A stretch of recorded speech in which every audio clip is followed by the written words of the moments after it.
This is episode 21 of the Michigan Real Estate Investor Network podcast, hashtag the network. We're coming to you from the network studios inside Michigan Investment Title. This episode is brought to you by Xoom Energy.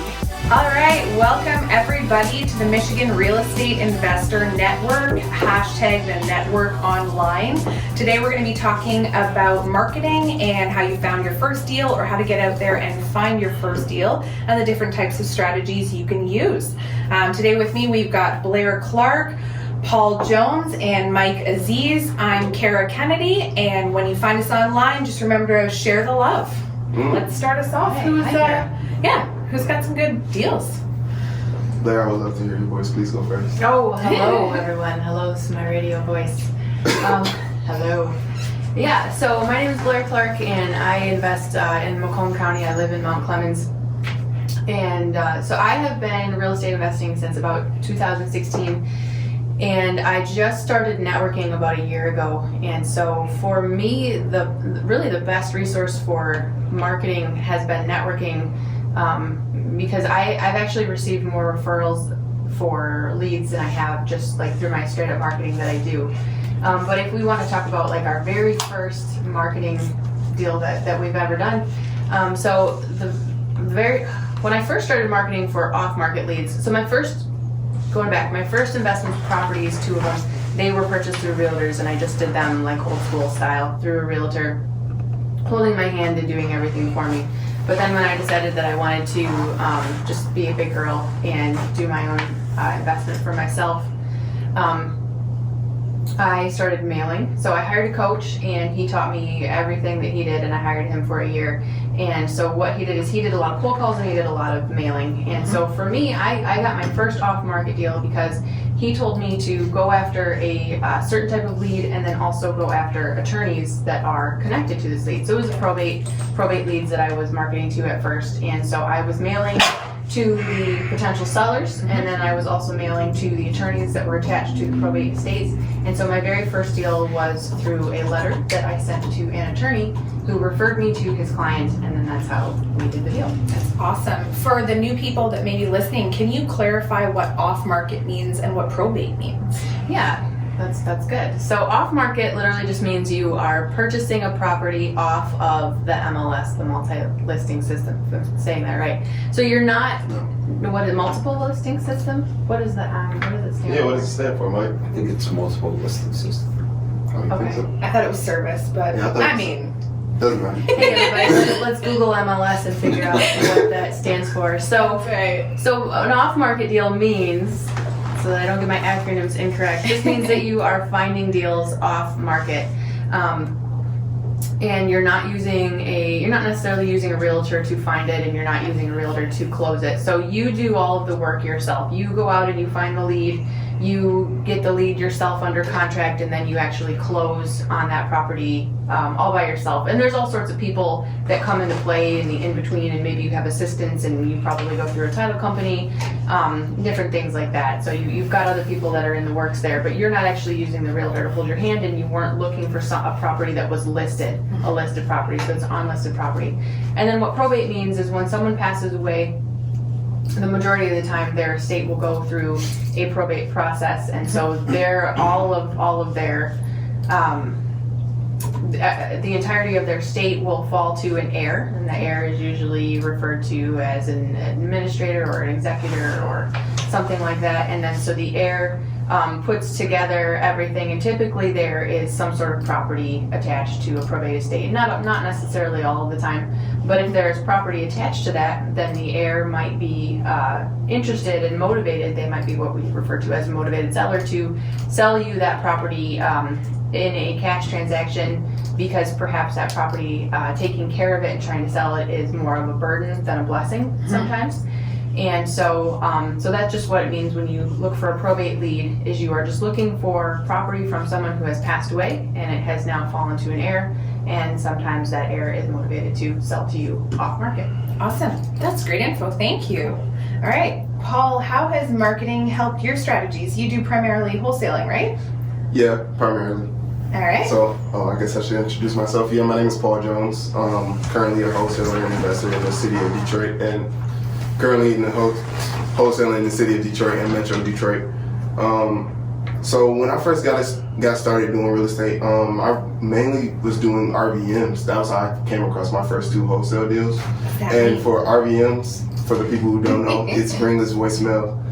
It's pretty much just dropping off a voicemail to them, and then if hopefully they do listen to the voicemails. Oftentimes they don't. They just kind of call you back, kind of angry, like, yeah, I got a phone call, and you're calling back like you're talking to them saying like, yeah, I left you a voicemail, and they're like, oh, I didn't listen to it. And then it's like when you're first starting out and you haven't talked to a lot of people, they're just kind of like, okay, what do you want? And I'm just kind of like, I don't really know what I want, but you just end up saying, yeah, I called about a house, blah, blah, blah. You just stumble your way through it. So yeah, that's pretty much what an RVM is. Sweet. So I would say like advice for RVMs is just kind of have a system, know what you're gonna do when like you have different responses when they answer. And that was one thing I struggled with in the beginning, because another thing is learn how to like set up where you're getting enough phone calls to where they're coming at a very good rate. Because a lot of when I first started out, I dropped like 500 at once, and I was like, I got like 20 phone calls at once,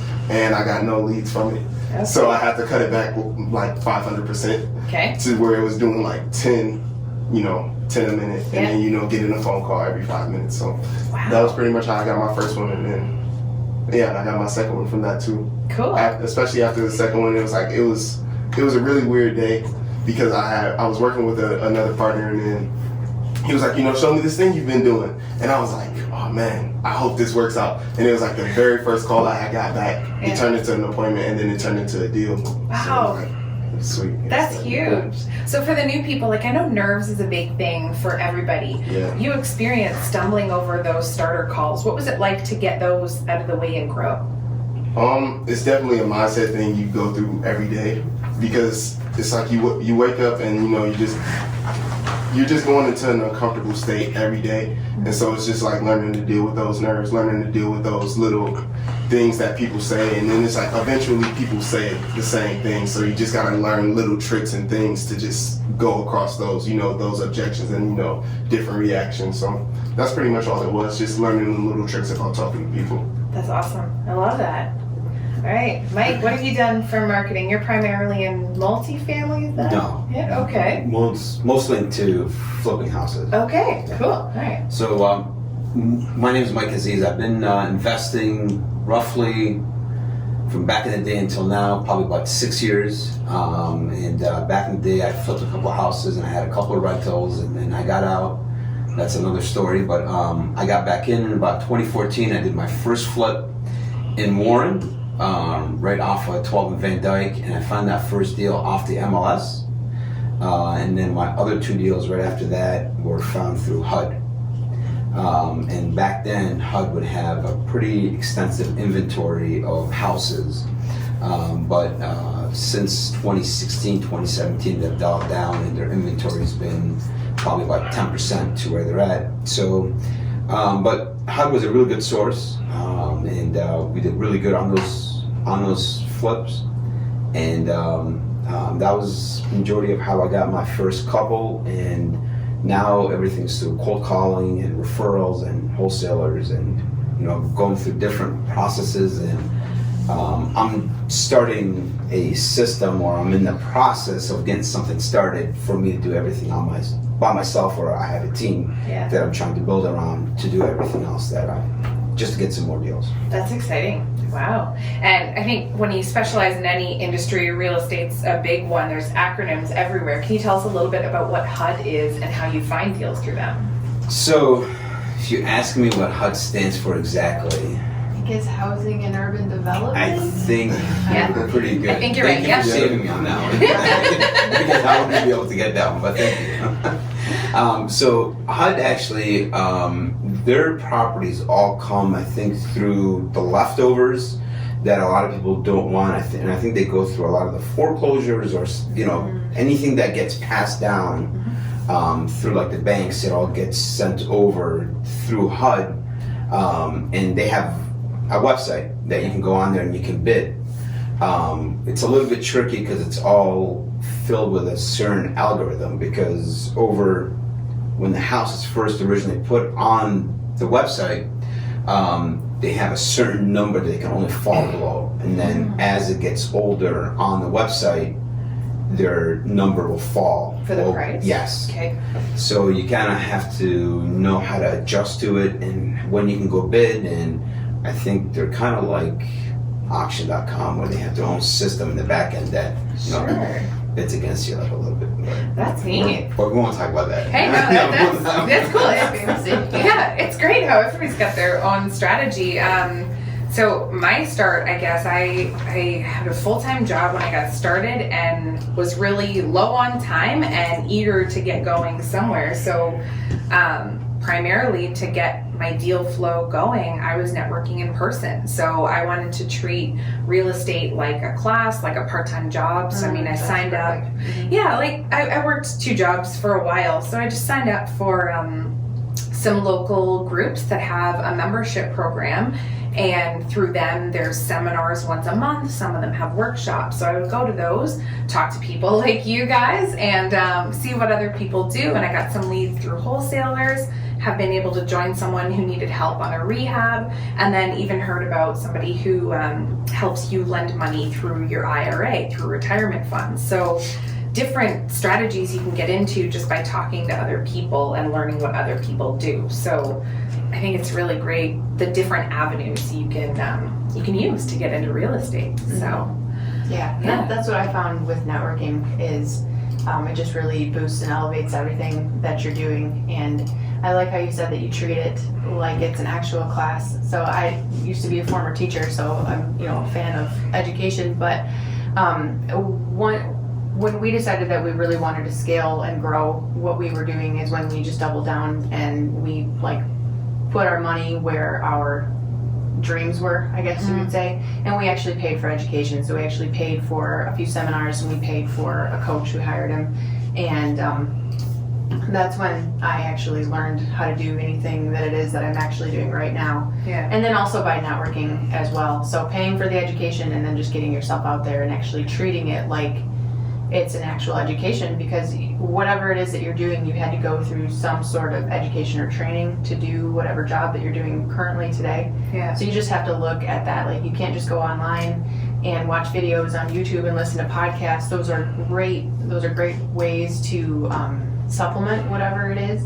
But even if you're not paying for coaching and you're not paying for seminars, just by going and being around other people, shadowing other people, just saying like, hey, can I just follow you around and I'll totally work for free if you just show me what it is that you're doing, or I'll help you, do your marketing, your mailers, or I'll just hang out with you in your office in Madison Heights and watch a couple of old guys, you know what I mean, and like do what they do, you know what I mean? So like that's an education too. So you're either gonna spend money or you're gonna spend time. Yeah. But you gotta beef up your education. Yeah, I love that. And networking has been the best thing that you can ever do. Hashtag the network. Hashtag networking. Hence the network, right? But just surrounding yourself with people that have already been through it, Yeah. and learning from them, and just picking up little nuggets every single time that you go somewhere and talk to somebody, and you learn one thing, and that one thing leads to 3 more things, because once you do that one thing and you're like, oh, then I can figure this out, and you figure this out, and it's like then your mind opens up. And I'll tell you a little story. I was talking to one of my buddies, and he wants to flip a house, but he doesn't want to put the effort and time to do it. Interesting. Right. So, I was just talking to him yesterday, and he's like, I want to get in. I said, well, I have a deal right now. We can split the money, we can split everything. He's like, that sounds like a scam. I said, listen. I said, do you want to get in? I'll do whatever I know, and I'll help you make some money, right? Yeah. Just so you can kind of get a feel out of it. Oh, yeah. And and then we sat on the phone for 15 minutes, and I thought to myself, I'm like, why am I doing this? Like, why am I wasting half an hour of my time trying to talk him into this? I said, you know what? Whenever you're ready, call me. Otherwise, I got 4 other calls that I have to make. Have a good day. Oh. But it's funny. But it's like, if you don't educate yourself in anything, you're always going to be in that mindset where you think everything's a scam and everybody's trying to steal your money and everybody wants to take it away from you. And it's just that. But when you get into it and you understand it, you know who the good people are in this business, and you know who you should surround yourself with. And I've learned there's certain people that I just don't want to be around, right? And there's certain people that as soon as I know that they're doing something, I'm always there because I know that they're always gonna help you, or if you can help them, or if you can work together on things. It's just a matter of how you want to set yourself up. Yeah, You know? yeah. That's a powerful story, because it sounds like your friend, and you come across multiple people who are like, oh, that's a great idea, but, or yes, but. And like one of the biggest small strategies I've tried to change in my own mind to flip that yes, but dialogue is, instead of yes, but, say, how can I do it? Instead of no, say how. Like, there are people out there doing it, figuring it out. Why can't I? And that's a very good point. And on my way here, I was listening to like a podcast, and this guy was talking about fear, right? And he says, fear is the number one thing that holds everybody from doing anything. If you can't jump over that hurdle and tell yourself fear is just a little bit of like a stepping stone, once you get over fear, then life opens up. Yep. Paul, you wanted to jump in related to Mike's story. Oh yeah, I was gonna say that if that deal is still available, Shameless plug by Paul Jones. I love Paul. Paul's got no fear. Hey, that's how deals get done, right? definitely. That's awesome. No fear, no shame. Yeah, so I feel like we all covered the individual marketing strategies we've used. Are there any other ones that you guys have heard of, you haven't exercised, or someone else has used to great success? Cold calling. Yes. Cold calling. Okay. Right now, it's shaky, but I will not give up hope. Hey, there we go. Why do you say it's shaky? I'm just not getting, great results. A lot of people who I'm talking to have already been like annoyed. They're probably getting other spam calls from like other companies. So it's like, it's maybe not that they like don't want to talk about selling. It's probably just the fact that they're hit with so many other calls throughout the day. What lead are you targeting? Everyone. Yeah, I think that's the problem. Well, when I was targeting probate, I was purchasing leads from a list source, and I would call, when I would do my cold calls, most people were polite, but that like 20 to 25% would tell you, like, and some of them wouldn't even be rude about it, but they'd just be like, man, you're like the fourth or fifth person that's called me. And that's when I realized that I'm not the only person buying this list. Like there's so many people, and I think just with education just being so freely out there, and people are jumping in and they're getting their feet wet. So people are, the reason why my husband and I even went to that seminar that I mentioned a few years ago is because some HGTV star dropped a ad in my Facebook because Zuckerberg is spying on you and knows everything that you're interested in. And so she was hosting some sort of free 2-hour thing that we went to, and we actually were so naive, we thought that HGTV star was actually going to be there, but it was just her people were there.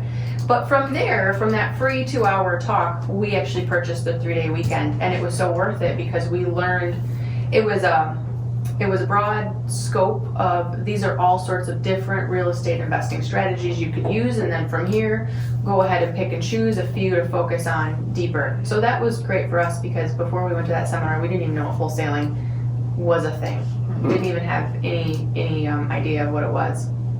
But the point I'm trying to get to is there are a lot of people seeing those ads in their Facebook and in their Instagram or whatever social media platforms that they're using, and then they're going on YouTube and they're learning even more, and then they're I don't even know the technology behind it, but just because they're searching that, now they've got different list source services. List source itself, but like other list source services just in general, sending them ads. So they're going with that, and they've got this little like general idea of, well, if I just purchase this list and I make these phone calls, I'm going to be a real estate investor. So you've got a lot of people out there because they're so inundated, because we're all just obsessed with being on social media and being on the internet. So the internet is really just a giant sales platform, So you've got a ton of people doing it, and they're not going the 100% that like we're all going, but you've got, but you've got like so many people, I don't want to call them like not serious or phonies or hacks or anything like that, but you've got a lot of people out there who are getting to leads before you and they're just doing it wrong. Like they're just doing it wrong and they're not even going to close on the property anyway.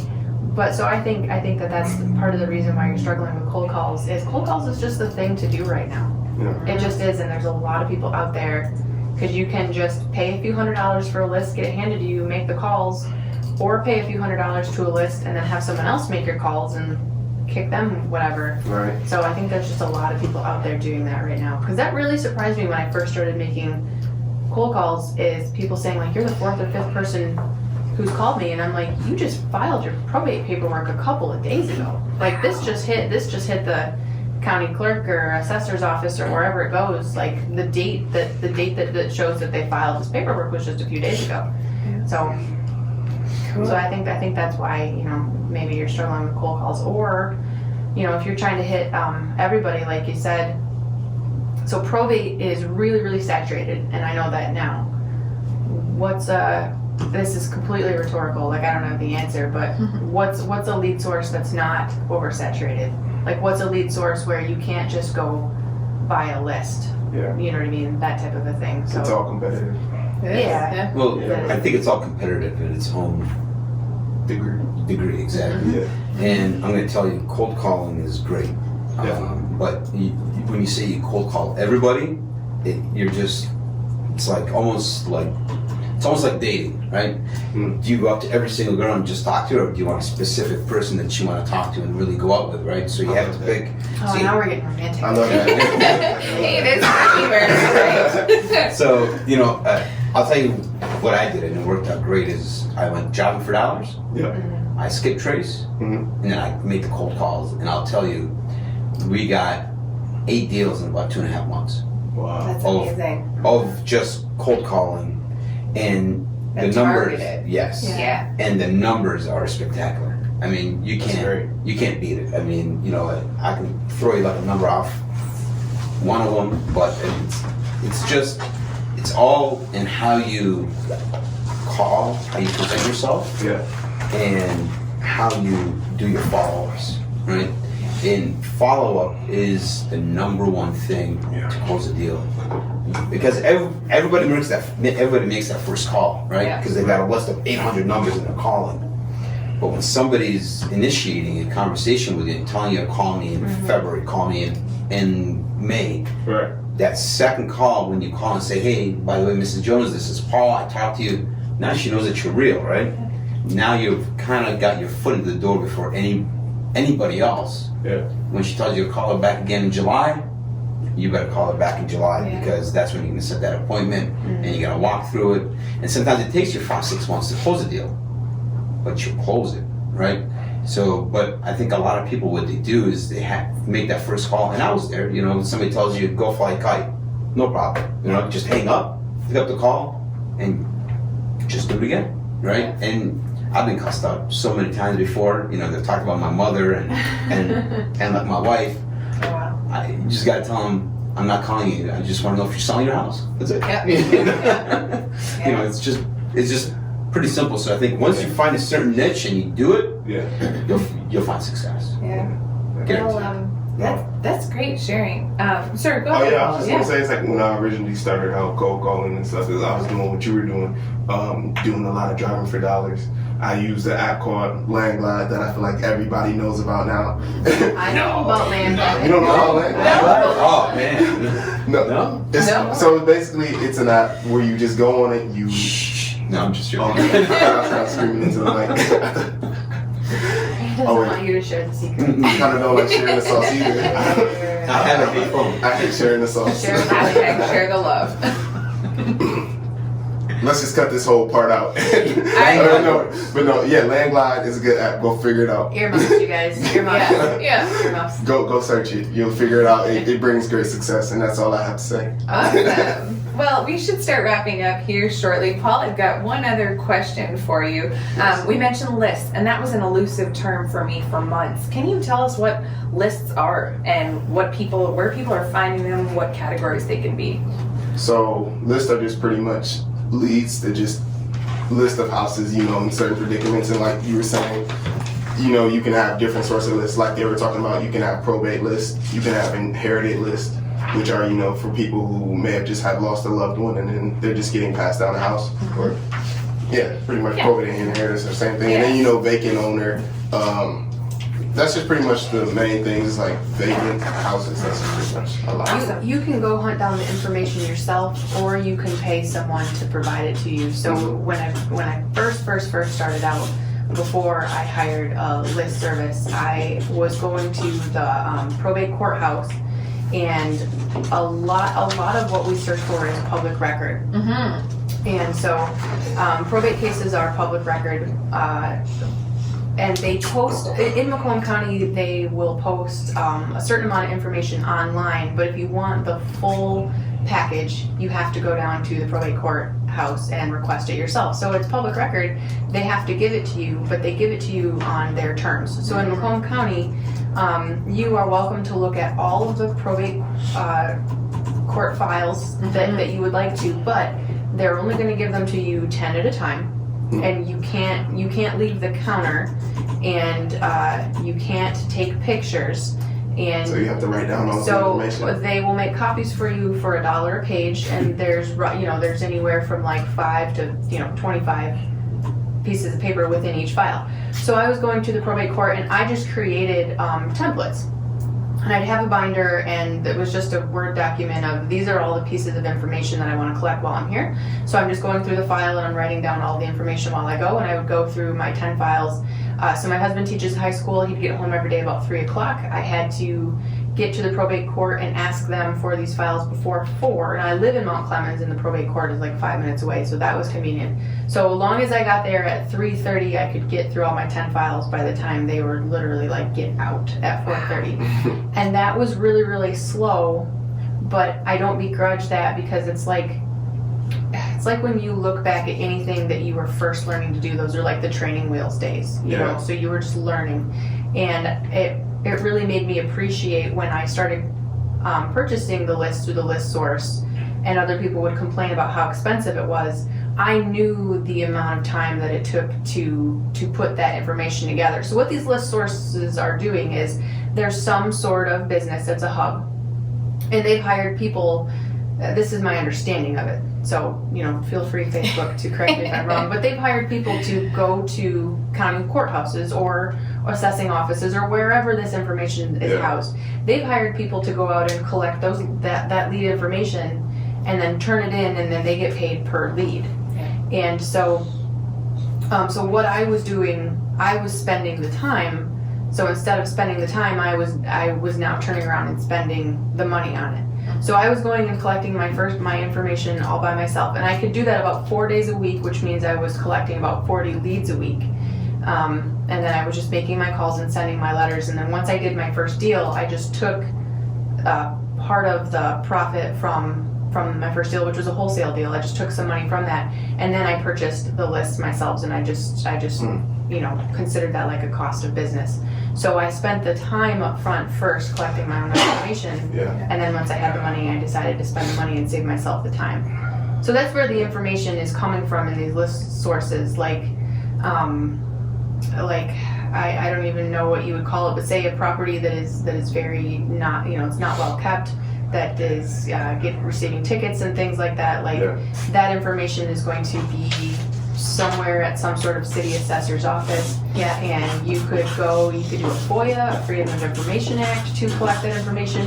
I tried doing a FOIA in the city of Warren, and they were like, "You're absolutely welcome to this information. That'll be about $1,200. Oh, wow. Which blew my mind. I got a FOIA package for $15. Yeah, so someone else told code enforcement or blight.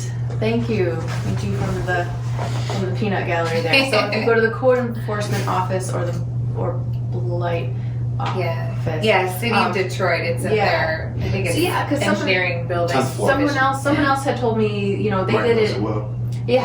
Someone else had told me they did a FOIA in a different city in Macomb County, and they were like, "Oh, it was like $50. They'll give you all this information for like $50." So I went to the city of Warren, and I'm like, give me all your blah blah blah, and they were like, "Absolutely," and they give you an estimated cost of the work that it would require to pull that information. Now, Warren being so huge, maybe what I was asking for was astronomical, and it was really gonna reflect $1,200.